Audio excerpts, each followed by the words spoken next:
அட சூரியன் சுருக்குன்னு அடிச்சாலே எந்திரிக்காதவே என்ற பொண்டாட்டி. இன்னைக்கு என்னன்னா நான் கோழி கூவருக்கு முன்னாடி எந்திரிச்சு குளிக்கிறது என்ன, கோலம் போடுறது என்ன, கோயிலுக்கு போறது என்ன, நமக்கு காப்பி தண்ணி கொடுக்கறது என்ன, காலம் தருது என்ன, ஒரே அளப்படதானுங்கோ. அப்புறம் நமக்கு நல்ல வகை வகையா ஆக்கி போட்டாளுங்க. ஏமா நீ சாப்பிடலையான்னு கேட்டா இல்லைங்க வரலட்சுமி நோம்பு விரதாங்கிறா. எதுக்குமா அந்த விரதம்னு கேட்டா 7 ஜென்மத்துக்கும் நீங்க தான் இந்த புருஷரா வாழணும் அப்படிங்கிறா.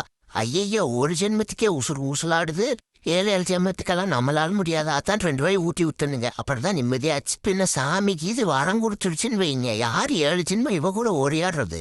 அப்புறம் வீட்டுல இருக்கிற அம்மனுக்கு அலங்காரம் எல்லாம் பண்ணி போட்டு படையெல்லாம் வச்சுட்டு ஒரு 10-15 பேரை கூப்பிட்டு இருந்தாலுங்கன்ற பொண்டாட்டி. எல்லாரும் வந்து கும்பலா கோரஸா பாட்டு பாடிட்டு இருந்தாங்க. அதெல்லாம் கேட்டு போட்டு 4 டப்பா கேசரி மூழ்கி போட்டுடுங்க. அப்புறம் வரவங்களுக்கு ஜாக்கெட் துணியெல்லாம் கொடுத்தாளுங்க.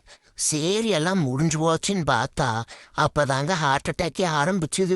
பில்லு போட்டிருக்காளுங்க 10,000 ரூபாய்க்கு. ஆனா வரலட்சுமி நோம்பு பண்ணி காசு வரும்னு பார்த்தா ஹார்ட் அட்டாக் தான் வரமாட்டு இருக்குதுங்கோ.